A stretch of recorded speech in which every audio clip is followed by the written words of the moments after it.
Welcome back to Squawk Box. We are live from the World Economic Forum this morning in Davos, Switzerland. On day, what are we on, day 3 here?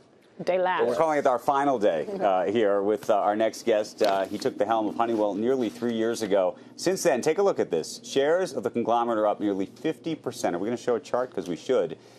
Joining us right now is Darius Adamczyk. He is the CEO of Honeywell. And good morning to you. Thank you. Thank you for being here. So on our last day, do you have a big takeaway, something you learned, a lesson for all of us? Well, I guess, for me, this is my very first time in Davos. This is even better. So this is good. We Tell us what you think. Some fresh eyes to this whole situation. Fresh eyes. And I think there's, some misperceptions of what this is about. Because I can tell you, I haven't worked this hard in a long time. I mean, I'm up at, I know you guys do it too, but I'm literally up at 7 and I go till 10:30, and none of that is sort of what I'd call fun-oriented. I mean, it's fun because I see customers and we get to dig into problems and solutions and so on, but it isn't sort of a social hour. No, and there's not time to even make a phone call or do anything else. Not at all. So it's been a very good experience for me. Great. So you're coming back. Yes, I'm likely coming back. You're meeting with, I thought work hard but accomplish absolutely nothing. But instead, you actually have been talking to customers and have actually gotten a lot. I actually incredible. have, Joe. As a matter of fact, my schedule is pretty much loaded. I've with met customers, 10 plus not just talking to others. The truth is, it's not what's happening in the Congress Center here. It's that all your customers are here and you can. Absolutely. I mean, if you think about all the trips I would have to take, whether it's the Mideast or India or China, our customers are here. So give us the pulse then. There's a lot of people who seem to feel a great sense of optimism. At least that's what we've been hearing. Do you feel that? I do. I guess my view is a little bit, I'm going to give you a little bit of the kind of industrial outlook, which I think may be slightly cooler than the rest of the outlook. And the way we kind of see next year is, we have a short cycle business and a long cycle business. Very confident about the long cycle business. That looks promising. Short cycle is a little bit more iffy. I really just don't know because its outlook is 30, 45 days. So we're planning 2020 conservatively, slightly maybe in the ballpark of 2019, but not dramatically different. But there are some real tailwinds. I like what's happening on trade. I think that could be a tailwind. If you take a look at the Feds around the world, that's going to be a tailwind. But then we have the election coming up. Right. And you think people are capital spending is going to slow? I don't know. I'm a little bit worried about the second half in terms of how people are going to act. Are they going to wait till after the election? Is that going to have some impact?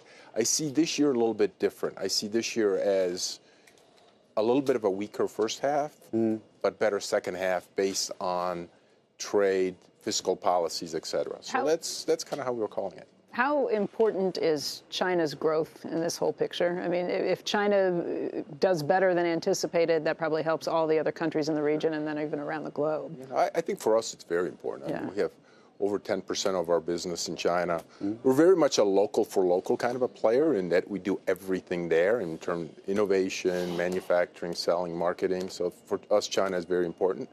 And I think the signs are positive. I'm an optimist. I like the fact that the phase 1 deal was done, and I think people are picking at the faults. But I think any time you get two parties negotiating and you can make some progress, that builds momentum. So I'm thrilled that happened. I'm curious about what you think of one of the other great industrial companies in the United States, which is Boeing. I don't know if you put that in the same category. It's a little bit different. But what do you think is going to happen?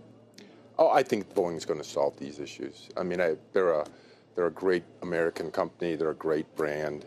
I mean, I know 737 MAX obviously is getting a lot of attention, and there's been some wrong steps perhaps, but I'm very confident, A, that plane is going to fly again, and B, Boeing. We had Glenn Hutchins on the air just yesterday, who was pointing out the spread on the CDS at 50, right? 50 basis points, sort of trying to suggest that there's something genuinely amiss. Yeah, well, I think because I talked to a lot of the airline CEOs, because ultimately that's whose opinion really matters.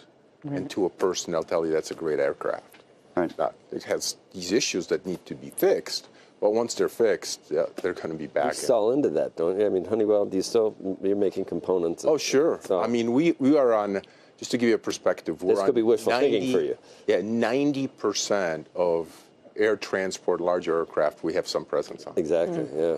So I didn't realize that you have 25% of the world's buildings that are controlled by Honeywell systems too. That's kind of a massive number. yeah, no, this is underpins our whole digital strategy, because our digital strategy called Forge is all about the installed bases that we have, and they're incredibly large. Whether it's the aircraft installed bases, the buildings, the industrial plants, particularly the process plants, industrial workers, and industrial cybersecurity. That underpins our whole Forge strategy, which is the digital transformation. Well, when are you going to be able to heat and cool 25% of the world's buildings with zero hydrocarbon input? Next year, or could you do it maybe the year after that? Or maybe a year after. Can you hurry up? Yeah. No, honestly, 50 years? Well, I can't tell you a number, but what I can tell you is we can do it a lot more energy efficiently than we do today. Which is a great way to do it. And our connected building strategy, and these are 10 to 20% savings in energy. You can do that with your eyes shut, probably 20% savings, just in terms of efficiency and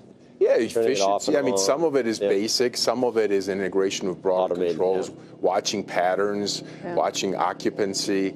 You know, some of it is basic, some of it is a bit more advanced. But the customers where we've done this, 15-20% is a real number. What does it cost to put in a digital system? Just in terms, do you have to rip out the existing one entirely and put in all new? No, not at all. I mean, you can keep the building controls you have, and we don't care whether they're Honeywell or not. We can actually apply some of our technology for others as well. And the payback is year or less. So depending on the size of absolutely. So it's a compelling value proposition for customers. Really I'm a little frustrated because I think Honeywell doesn't get the credit it should from a digital footprint and what we're doing on the software side, but that's going to change. Okay. Well, that's been a huge initiative for you. Oh, it's the #1 strategic priority for us. Yeah.